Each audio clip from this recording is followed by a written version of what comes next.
power of tariffs being imposed on foreign lands that took advantage of the United States for decades and decades have enabled us to make great trade deals where there were none.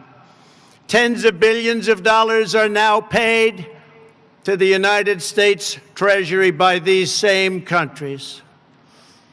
But there and then, we got hit by the virus that came from China. We are producing gowns and masks and surgical equipment in our country, where heretofore it was almost exclusively made in foreign lands, in particular China, where, ironically, this virus and others came from.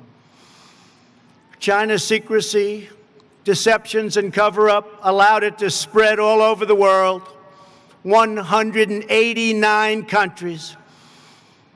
And China must be held fully accountable. We are now doing unbelievably well and are in deep testing on vaccines, treatments, and therapeutics.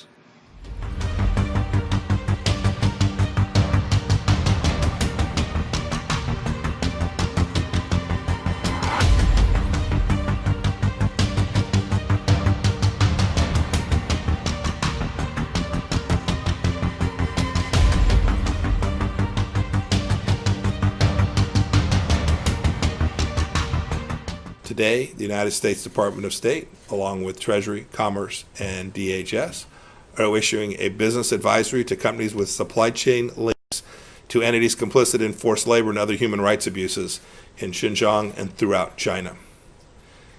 CEOs should read this notice closely and be aware of the reputational, economic, and legal risks of supporting such assaults on human dignity.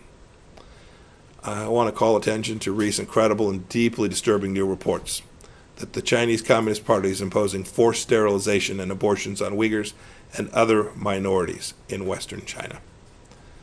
This shocking news is, sadly, consistent with the CCP's decades-long callous disregard for the sanctity of human life. I call on all nations, women's advocates, religious groups, and human rights organizations to stand up for the Chinese people's basic human dignity. Look, the Chinese Communist Party's brutality affects the rest of the world too. We welcome India's ban on certain mobile apps that can serve as an appendages of the CCP's surveillance state. India's clean app approach will boost India's sovereignty. It will also boost India's integrity and national security, as the Indian government itself has stated.